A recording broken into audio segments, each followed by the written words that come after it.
والے یقین کی وجہ سے کامیاب ہو گئے. کیسا یقین تھا؟ 313 تھے نا, مگر بھروسہ رب پر کیسا تھا کہ فرشتوں کی فوج مدد کے لیے آ جاتی ہے. اور بعد والے فرمایا کنجوسی ہوگی, لمبی امیدیں ہوں گی. کنجوسی کیوں ہوتی ہے؟ مال خرچ کروں گا ختم ہو جائے گا. یقین نہیں ہے نا, یہ پیسے چلے جائیں گے, زکات نہیں دیتے لوگ, اللہ کی راہ میں خرچ نہیں کر رہے, لمبی امیدیں بنائی, یقین نہیں ہے. کاش یہ بات سمجھ آ جائے کہ میرے اور آپ کے نصیب میں جو رزق لکھا ہے وہ لکھا ہوا ہے, وہ ہمیں مل کر رہے گا, مگر اسی کی ٹینشن میں زندگی گزر رہی ہے. بے یقینی کی کچھ مثالیں میں آپ کو سمجھاتا ہوں. ابھی تک شاید کچھ لوگ کہہ رہے ہوں گے یار یہ بات تو ٹھیک کر رہے ہیں, بے یقینی ہونی نہیں چاہیے, مگر ہمیں تو بے یقینی نہیں ہے. اب میں کچھ ایگزامپل کے ذریعے سمجھاتا ہوں. ہم مانتے تو ہیں اللہ پاک رزق دینے والا ہے, ٹھیک ہے, پھر بھی مال کے پیچھے مارے پھرتے ہیں. کوئی لندن پیرس کے خواب دیکھ رہا ہے, کشتیوں کے اندر بیٹھ کر, پچھلے دنوں واقعات ہوئے نا, پیسے دے کر وہ ڈنکی لگا کر جاتے ہیں, کوئی راستے میں مر جاتا ہے, کوئی کشتی میں بیچارے ڈوب گئے. کیوں؟ یقین نہیں ہے, ادھر پیسے نہیں ملیں گے ادھر پیسے ملیں گے, کسی طرح ادھر چلا جاؤں یا مر جاؤں گا بھوکا. ذرا غور کیجئے اے میرے پیارے اسلام بھائی, کو سود کا کام کرتا ہے, کیوں کرتا ہے سود کا کام؟ یقین نہیں ہے نا کہ حلال کماؤں گا تو پیچھے رہ جاؤں گا. ملاوٹ, رشوت, ڈاکہ, چوری, اگر ان تمام غلط کاموں کے پیچھے آپ دیکھیں تو یقین نہیں ہوتا کہ یار ملاوٹ نہیں کروں گا تو مال نہیں بکے گا, پیسے والا کیسے بنوں گا, غریب ہی رہ جاؤں گا. یقین ختم ہو گیا ہے, جس کی وجہ سے ہر دوسرے آدمی کو جناب غلط کام کرنا ہے. آگے چلیے, ہم مانتے ہیں نماز دنیا بھی سنوار دیتی ہے, آخرت بھی سنوار دیتی ہے, سنتے بھی ہیں بولتے بھی ہیں, مگر نماز پر دنیا کو ترجیح دیتے ہیں. یار نماز پڑھوں گا تو کاروبار پہ, دکان پہ کون بیٹھے گا, ہیں؟ نماز پتہ ہے آخرت اور دنیا سنوار دے گی, یقین نہیں ہے. اسی طرح ہم مانتے ہیں کہ مسلمان کی ترقی قرآن پر عمل کرنے میں ہے, مگر نہ قرآن خود پڑھتے ہیں نہ اپنے بچوں کو پڑھاتے ہیں. ہم مانتے ہیں کہ اللہ پاک دعائیں قبول فرماتا ہے, مگر بے یقینی ہے, اول تو دعا مانگتے نہیں ہیں, اور مانگتے ہیں تو یقینی نہیں ہوتا. اب یقین کریں, علماء نے لکھا ہے کہ جو بندہ بغیر یقین کے ساتھ دعا مانگتا ہے نا, اس کی دعا قبول ہی نہیں ہوتی ہے. یعنی مثال دیتا ہوں, آپ بیمار ہیں یا پریشان ہیں یا کوئی مشکل میں ہیں, دعا کرتے ہوئے یہ خیال آ رہا ہے یار مسئلہ حل ہونا تو نہیں ہے, چلو پھر بھی مانگ لیتے ہیں. علماء کہتے ہیں حل ہی نہیں ہونا ہے, تمہیں رب پر ہی بھروسہ نہیں ہے. اب مثال دیتا ہوں اس کو ایک بلا تمثیل. آپ کا کوئی ملازم ہے, اس کو پیسوں کی ضرورت ہے, اور وہ آپ کے پاس آ کے کہتا ہے صاحب 5,000 روپے کی ضرورت ہے, مجھے لگتا تو نہیں آپ دیں گے, چلیں پھر بھی آپ سے مانگ ہی لیتا ہوں. آپ بتائیں آپ اس کو پیسے دیں گے یا ڈانٹ دیں گے کہ جب تمہیں مجھ پر یقین ہی نہیں ہے تو آئے کیوں میرے پاس, مجھے لگتا تو نہیں آپ میری مدد کریں گے, چلیں پھر بھی آپ سے کہہ دیتا ہوں میری پہلے ہی آپ نے اس بندے کو ناراض کر دیا نا. ہم کہتے نہیں ہیں, مگر ہماری بے یقینی یہ کہہ رہی ہوتی ہے, اور اللہ سے دعا کر رہے ہوتے ہیں کہ اللہ مجھے امید تو نہیں تو دے گا, پھر بھی میں مانگ رہا ہوں. توبہ توبہ توبہ. یقین پتہ ہے کیسے کام کرواتا ہے؟ ایک بڑا پیارا واقعہ ہے. ایک گاؤں میں بارش نہیں ہو رہی تھی اور لوگ پیاسے مر رہے تھے, کئی سال ہو گئے بارش نہیں ہو رہی تھی. آخرکار گاؤں والوں نے پلان کیا کہ سارے گاؤں والے جمع ہوتے ہیں اور مل کر دعا کرتے ہیں, نماز استسقاء, اور اس کا ایک پورا طریقہ ہے دعا کا. ایک قطرہ بارش کا نہیں پڑ رہا تھا, مویشی بھی پیاسے, لوگ بھی پیاسے, کنویں بھی سوکھ گئے تھے. اب جب گراؤنڈ میں لوگ جمع ہوئے نا, تو ایک نوجوان ہاتھ میں چھتری لے کر آیا. لوگ اس کا مذاق اڑانے لگے, ارے اللہ کے بندے سالوں ہو گئے بارش نہیں ہوئی ہیں, تم چھتری لے کر آئے ہو. تو کہتا مانگنے کس سے آیا ہوں, اس رب نے بارش تو دینی ہے, واپسی کیا بھیگتا ہوا جاؤں گا. اور علماء کہتے ہیں جب دعا شروع ہوتی ہے تو اتنی بارش ہوتی ہے کہ پورا گاؤں بھیگتا جاتا ہے, وہ نوجوان چھتری کے سائے میں جا رہا ہے. فرمایا یہ اس نوجوان کا یقین تھا جس کی وجہ سے یہ بارش ہوئی ہے. کاش یہ بات سمجھ آ جائے. ارے رب پر بھروسہ نہیں کرو گے تو کس پر بھروسہ کرو گے؟ اپنے دین پر, اللہ رسول کے فرمان پر ہی ہمیں بھروسہ نہیں ہے. غور کیجئے, یہ یقین لے آؤ واپس, زندگی میں موج آ جائے گا, زندگی اتنی پرسکون ہو جانی ہے. اگر اللہ کے فیصلوں پر یقین آ جائے, اللہ کی عطاؤں پر یقین ہو جائے, آخرت کے وعدوں پر یقین ہو جائے, نبی پاک کی حدیثوں پر یقین ہو جائے. اعلیٰ حضرت رحمۃ اللہ تعالی علیہ کا کیسا یقین تھا. ایک بار غالباً اپنی والدہ کے ساتھ حج پر جا رہے تھے. اس زمانے میں پانی کے شپ جاتے تھے, اتنا زبردست رف سی ہو گیا, طوفان آ گیا, لوگ ڈر گئے, کلمے پڑھنے لگے, یہاں تک کہ لوگوں نے کفن نکال لیے کہ چلو کفن پہن لے, ڈوبنے والا ہے جہاز. اعلیٰ حضرت امام اہل سنت مفتی ہیں, ٹھیک ہے نا, اتنے بڑے مفتی ہوتے ہوئے آپ نے بھی والدہ کو کہا میں اللہ کی قسم کھا کر کہتا ہوں جہاز نہیں ڈوبے گا. تھوڑی دیر ہوئی تو ایسا ہی ہوا, جہاز کو کام ڈاؤن ہو گیا, سب خیر سے پہنچ گیا. تو ماں نے کہا بیٹا اتنی بڑی قسم کیسے کھا لی تم نے؟ کہ میں نے نبی پاک علیہ الصلوۃ والسلام کا فرمان سنا ہے, جو کشتی میں بیٹھ کر یہ دعا پڑھ لے, بسم اللہ مجریہا و مرساہا ان ربی لغفور الرحیم, وہ کشتی نہیں ڈوبے گی. میں اللہ کی قسم کھا کے کہتا ہوں کہ میرے نبی نے فرمایا نا, وہ یقین تھا. ہم کتنی بار دعا پڑھتے ہیں, مگر دعا پڑھ کے بھی کہتے ہیں پتہ نہیں قبول ہوگی نہیں ہوگی, پڑھ لیتے ہیں. یہ والی چیز نکال دیں. وظیفے ہمارے کیوں نہیں لگتے؟ لوگ کہتے ہیں وظیفہ پڑھ رہا ہوں مسئلہ نہیں ہو رہا, تعویذ لیا پھر بھی مسئلہ. تعویذ پہنتے وقت بھی خیال ہی ہوتا ہے چلو یار پہن لیتے ہیں, پتہ نہیں ہونا ہے نہیں ہو تو کچھ نہیں ہونا. وظیفہ پڑھ لیں اور کہہ رہے پتہ نہیں ہوتا. پہلے یقین لائیں. اچھا ڈاکٹر بھی یہی کہتے ہیں, یہ صرف اب یہ وظائف اور ان چیزوں میں نہیں, آپ اگر ڈاکٹر پر بھی یقین نہ رکھیں نا کہ یار اس کی دوائی پتہ نہیں کام کرتی ہے نہیں کرتی, کیونکہ بہت ساری چیزوں کے پیچھے یقین, ول پاور. بڑا خوبصورت جملہ میں نے کتاب میں پڑھا تھا کہ جو لوگ کہتے ہیں یہ ہو جائے گا ان سے ہو جاتا ہے, جو لوگ کہتے ہیں یہ نہیں ہوگا ان سے نہیں ہوتا ہے. کاش یہ بات سمجھ آ جائے آپ کو. ہو جائے گا, اب کر لو گے. بڑے بڑے کام لوگ کر جاتے ہیں, میں کر لوں گا انشاءاللہ, پتہ نہیں ہوگا نہیں ہوگا, ٹرائی کر لیتا ہوں, پہلے ہی سمجھ لو نہیں ہوگا. اندر حوصلہ تو لائیں نا, یقین تو لائیں. اور سبحان اللہ اگر رب پر ہی بھروسہ نہیں ہوگا تو ہم کدھر جائیں گے؟ اب ذرا سنیے گا, امیر اہل سنت نے ایک بڑا پیارا واقعہ اپنے ایک رسالے میں لکھا کہ ایک ڈاکوؤں کا گروہ جو تھا ڈکیتی کے لیے ایک جگہ پہنچا. تو وہاں کھجور کے 3 درخت تھے. ایک درخت خشک تھا یعنی اس میں پھل نہیں لگے ہوئے تھے, دوسرا درخت پھلدار تھا. تو ڈاکو کا سردار نے دیکھا کہ ایک چڑیا جو ہے وہ پھلدار درخت سے اڑتی ہے, خشک درخت پر جاتی ہے, واپس پھلدار درخت پہ آتی ہے, پھر خشک درخت پر جاتی ہے. تو اس نے کہا چکر لگائی جا رہی ہے, کوئی ماجرا ہے. تو اس نے غور سے دیکھا تو کیا دیکھا کہ وہ چڑیا جو ہے وہ پھلدار درخت سے جو ہے وہ کھجور لیتی ہے, اور جب خشک درخت پر جاتی ہے تو وہاں ایک اندھا سانپ منہ کھولے بیٹھا ہے. وہ چڑیا جا کر اس کے منہ میں کھجور ڈال کے آتی ہے, پھر دوبارہ جاتی ہے کھجور لا کر پھر اس سانپ کے منہ میں ڈالتی ہے.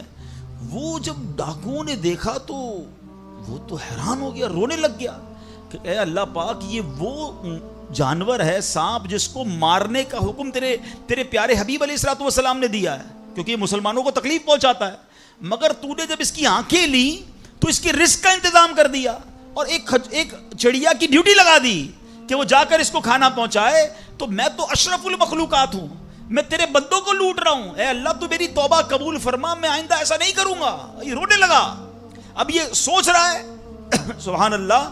تو اللہ اکبر, غیب سے آواز آئی کہ اے فلاں میری توبہ کا دروازہ کھلا ہوا ہے.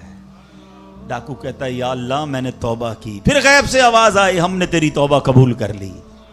اچھا جب اس نے توبہ کی تو اس کے سارے ساتھی سن رہے تھے کہ سردار آپ نے توبہ کی, ہم نے بھی توبہ کی. کہا سوچو تو صحیح, ہم ڈکیتی کر رہے ہیں, ہم چوری کر رہے ہیں, رب جب اس اندھے سانپ کو روزی دے گا تو ہمیں کیوں نہیں دے گا؟ ہم اللہ کی قدرت پر یقین کیوں نہ رکھیں؟ سب نے توبہ کر لی.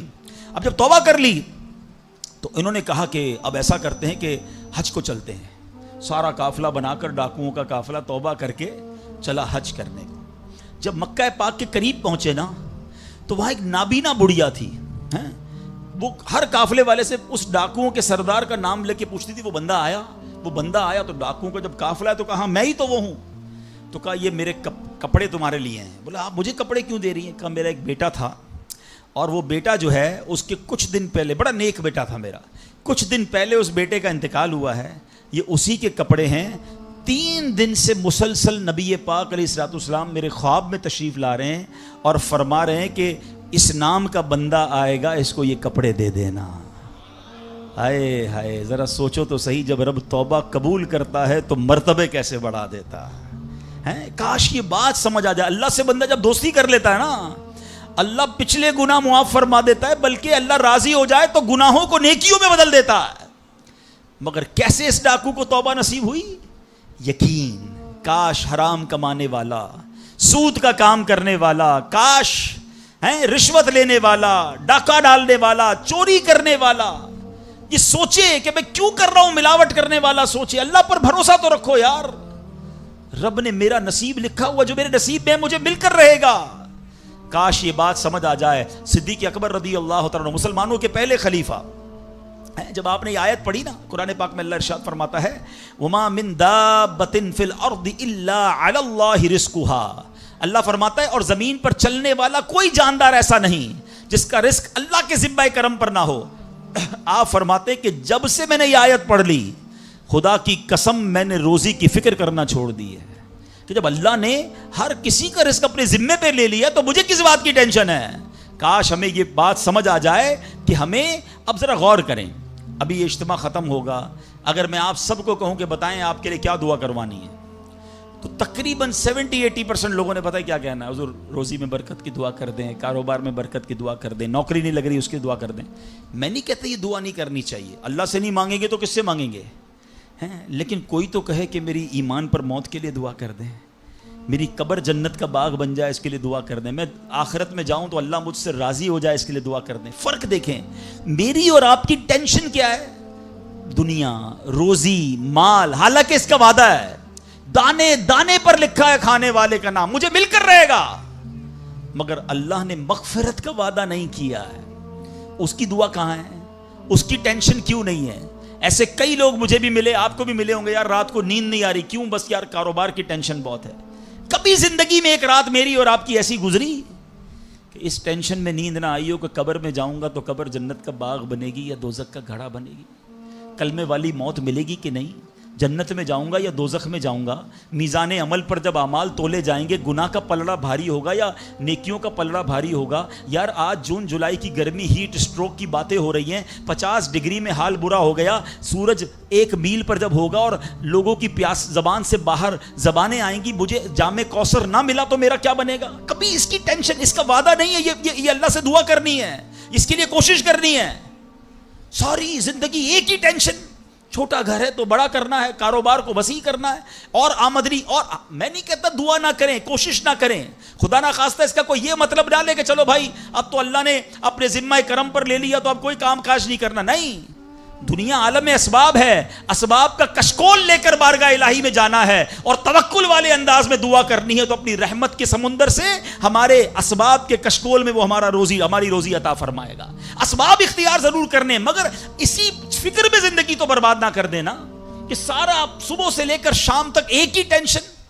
بھروسہ رکھے رب پر, یقین رکھے رب پر. آج حال یہ ہے, بچہ پیدا ہو جائے تو ٹینشن, او ہو اب میرا بچہ ہو گیا, اس کی آگے پرورش میں کیسے کروں گا, اس کی تعلیم کا کیا ہوگا, اور خاص طور پہ بچی پیدا ہو جائے تو ایسے بدبخت لوگ ہیں کہ اب جناب بیوی کو برا بھلا کہہ رہے ہیں, خاندان میں جھگڑے ہو رہے ہیں بچی کے پیدائش پر کہ اب اس کی شادی کیسے ہوگی, یہ تو بوجھ آ گئی ہے. معاذ اللہ, سمجھ نہیں آتی کہ جس رب نے بچی دی ہے انشاءاللہ رزق بھی وہی دے گا, اسباب بھی وہی دے گا. ارے جب اس نے مجھے پالا ہے وہ اس کو بھی پالے گا.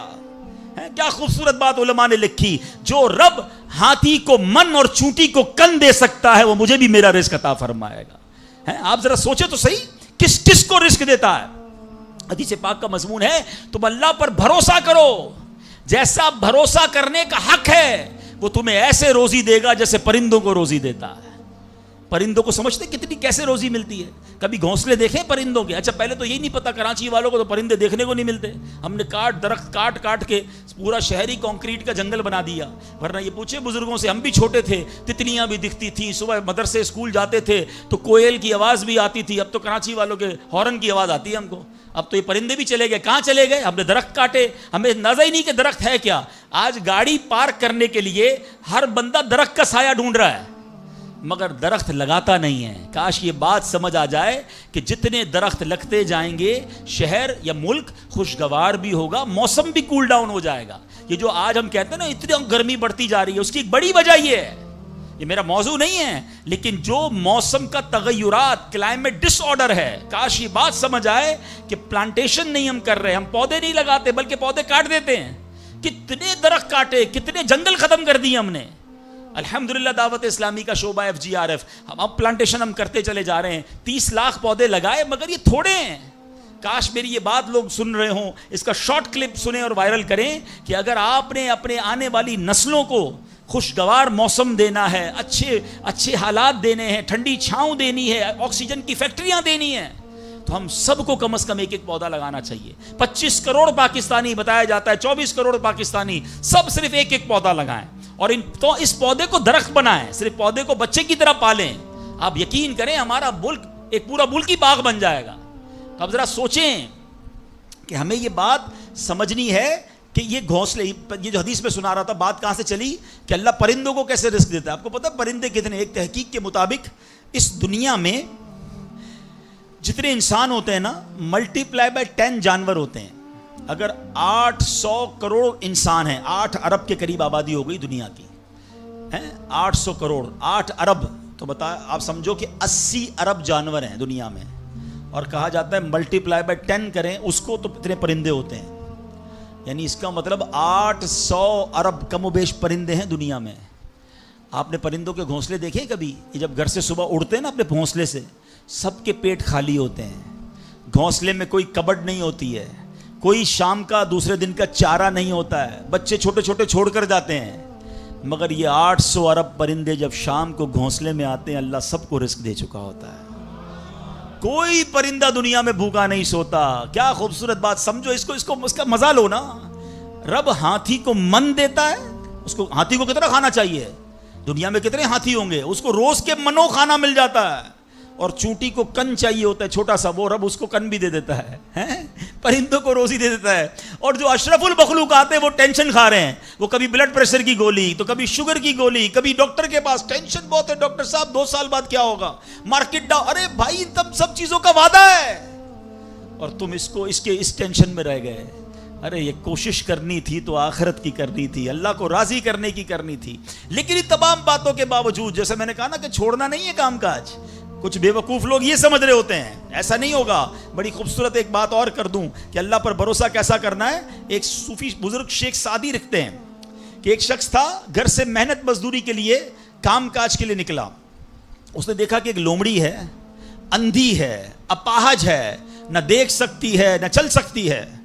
وہ حیران ہو گیا، ہاتھ پیر بھی نہیں، آنکھیں بھی نہیں، یہ لومڑی کھاتی کہاں سے ہے؟ چیک کرتا ہوں. تھوڑی دیر بیٹھا تو ایک شیر آیا. شیر نے کہیں سے شکار کیا تھا، وہ اپنا شکار لومڑی کے آگے ڈال دیا. اندھی لومڑی، اس نے جو کھانا تھا کھایا، باقی شیر لے کے چلا گیا. اس نے کہا کمال ہے جناب، اپاہج لومڑی کو رب رزق دیتا ہے تو مجھے کیا ضرورت ہے نوکری کرنے کی، مجھے کیا ضرورت ہے کام کاج کرنے کی. جا کے بیٹھ گیا مسجد میں. 3 دن ذکر کرتا رہا، عبادت کرتا رہا، ایک دانہ کھانے کو نہیں ملا. اللہ اللہ اللہ اللہ کر رہا ہے. اس کے بعد جب بھوک سے بحال ہو گیا تو اللہ سے فریاد کی، یا اللہ مجھے کوئی رزق نہیں ملا. کیا شاندار ارشاد ہوتا ہے. ابھی کیسا زبردست جملہ ہے. ارشاد ہوا تو نے لومڑی دیکھی ہے، شیر نہیں دیکھا. لومڑی کیوں بننا ہے؟ شیر بننا. اپنا رزق بھی کما اور دوسرے کو کھلانے والا بن جا. کچھ لوگ سمجھتے مجھے کوئی اور کھلا ہے، میرا بھائی کما رہا ہے، میں گھر میں بیٹھا مزے کرتا رہا ہوں. نہیں، فرمایا ایک بلکہ واقعہ آتا ہے، ایک بزرگ کے بارے میں آتا ہے. ایک شخص گیا، کہا میں نمازیں پڑھ رہا ہوں، عبادت کرتا ہوں، میرا بھائی مجھے سپورٹ کرتا ہے، وہ روزی کماتا ہے. فرمایا تیرا بھائی تجھ سے زیادہ افضل ہے.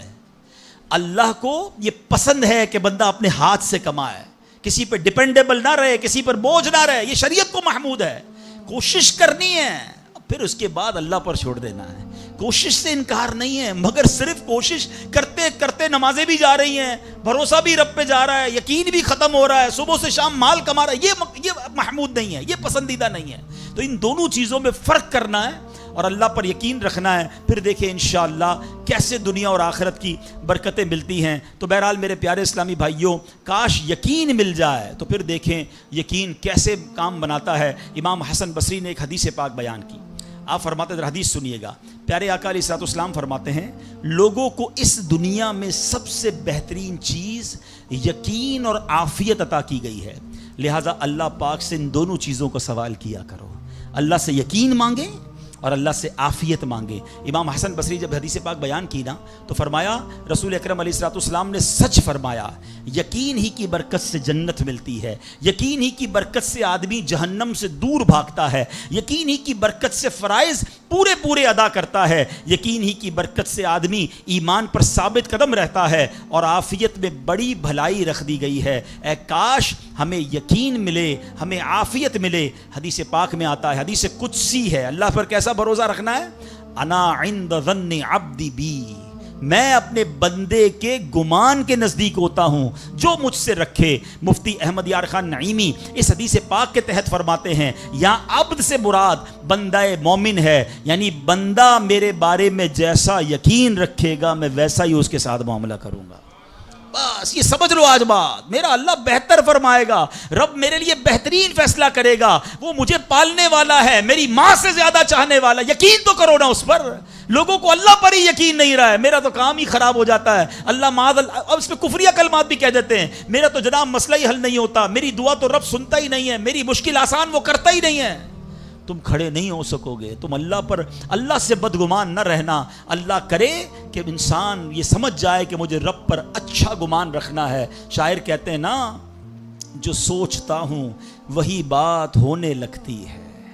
پوچھو پازیٹیو لوگوں سے، ان کے ساتھ پازیٹیو جب سوچتے ہیں پازیٹیو ہونے لگتا ہے. جو سوچتا ہوں وہی بات ہونے لگتی ہے. جڑا ہوا ہے زمانہ میرے گمان کے ساتھ. اچھا سوچو گے تمہیں اچھا ملے گا. اب غور فرمائیے، جب یہ ذہنی بندہ بنا لے یار سچ سے کاروبار نہیں چلتا، تو پھر آپ کو برکت کاروبار میں کیسے ملے گی؟ پہلے ہی آپ نے یقین کر لیا ہے. جب یہ ذہن بنا لے کہ نماز کے لیے وقت نکالا تو کام میں نقصان ہو جائے گا، تو پھر کام میں ترقی بھی نہیں ملے گی. اب ذہن بنا لیا کہ ترقی کے لیے صرف دنیا کی ڈگریاں کمانی ہیں، تو پھر قرآن کریم کی برکات کہاں سے نصیب ہوں گی؟ جب یہ ذہن بنا لیا کہ آج نیکی کا دور ہی نہیں ہے، کچھ لوگوں کا ذہن بن گیا ہے بھائی جناب کوئی نیکی کا دور نہیں ہے، تو پھر نیکی کی برکت بھی نہیں ملے گی.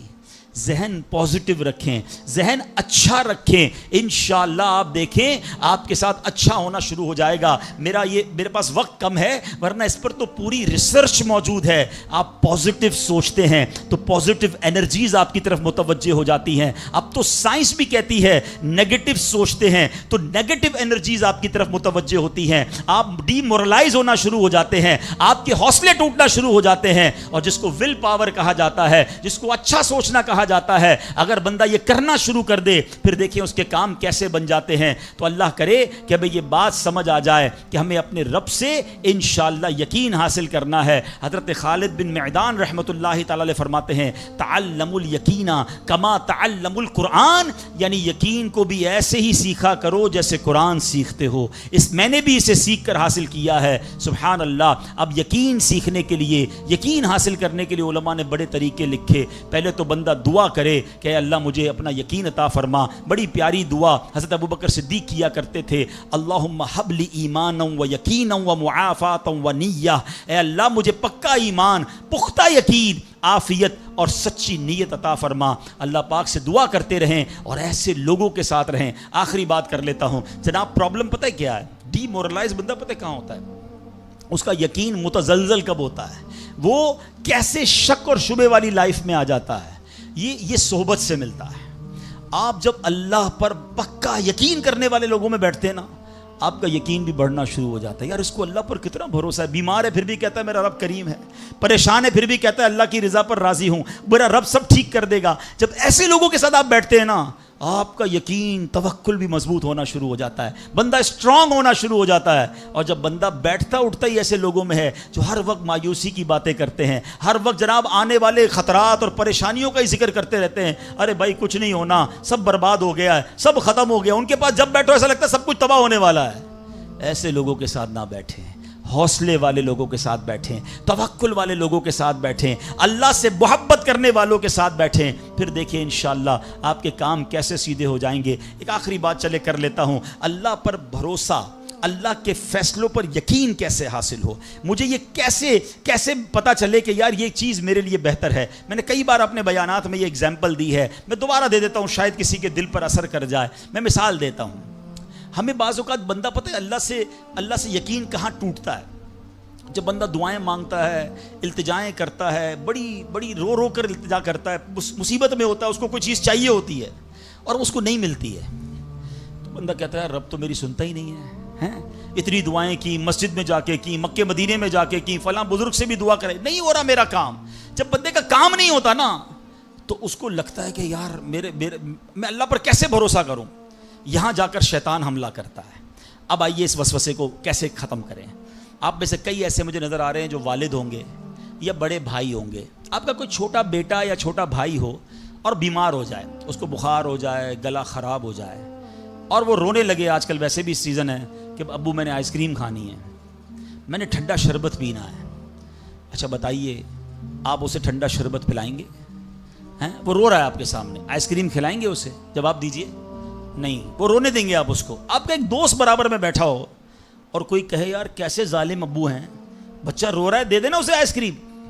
تو آپ ایک جواب دیتے ہیں, میں والد ہوں, مجھے پتا ہے اس کو کب کیا دینا ہے. ایسا ہی ہے نا. اب ذرا دل پر ہاتھ رکھ کے میرا جملہ سننا, تم والد ہو, تمہیں پتا ہے بیٹے کو کب کیا دینا ہے. میرے مالک کو نہیں پتا مجھے کب کیا دینا ہے. میں رو رہا ہوں, میں گر گڑا رہا ہوں, میں تڑپ رہا ہوں, وہ نہیں دے رہا. ارے یہی بہتر تھا. ہو سکتا ہے کہ میں جو مانگ رہا ہوں مجھے مل جاتا تو وہ میرے لیے اور برا ہوتا. علماء کہتے ہیں کسی کا امیر ہونا اس کے لیے اچھا ہے, کیونکہ وہ غریب ہوگا تو وہ ایمان سے متزلزل ہو جائے گا. کسی کا غریب ہونا اس کے لیے اچھا ہے, کیونکہ اگر اسے مال دے دیا جائے گا تو اس کا ایمان چلا جائے گا, وہ غلط کاموں میں پڑ جائے گا. کسی کو اولاد دینا اس کے لیے اچھا ہے, اور کسی کو بے اولاد رکھنا اس کے لیے اچھا ہے. ہو سکتا ہے بیٹا ایسا ہونے والا ہو جو بڑا ہو کے باپ کو ہی مار کے گھر سے نکال دے. کیا ہم نے نہیں دیکھے ایسے واقعات؟ ایسی اولاد نہیں دیکھی جو ماں باپ کو قتل کر دیتی ہے؟ لوگ کہتے ہیں اس سے بہتر تو بچہ ہی نہ ہوتا. ارے رب بہتر جانتا ہے مجھے کیوں بیٹا نہیں مل رہا, مجھے کیوں بیٹی نہیں مل رہی, مجھے کیوں اولاد نہیں ہو رہی, مجھے کیوں مال نہیں مل رہا, میں اب تک گھر کیوں نہیں لے سکا. ہو سکتا ہے میرے رب نے اس کے بدلے میرے لیے بہت ساری نعمتیں رکھی ہوں. کاش یہ بات سمجھ آ جائے. مجھے ایک بات بتاؤ نا, میری ماں, آپ کی ماں, دنیا میں سب سے زیادہ ہم سے پیار کون کرتا ہے؟ ہماری ماں کرتی ہے. کبھی ماں ہمارے لیے غلط فیصلہ کر سکتی ہے؟ نہیں کر سکتی. ارے جو ماں میرا اچھا سوچتی ہے, اس ماں کے دل میں جس نے ممتا ڈالی ہے, جو کروڑوں ماؤں سے زیادہ مجھے چاہنے والا ہے, وہ میرے بارے میں کیوں نہ اچھا فیصلہ فرمائے گا. کاش یہ یقین آ جائے کہ جو رب نے کیا ہے وہی بہتر کیا ہے. سبحان اللہ. زندگی کا ایک اصول بنا لو, میرا کام, جب آپ کا کام ہو جائے نا تب بھی کہو اللہ کا شکر ہے, اور جب کام نہ ہو کہو جب بھی اللہ کا شکر ہے.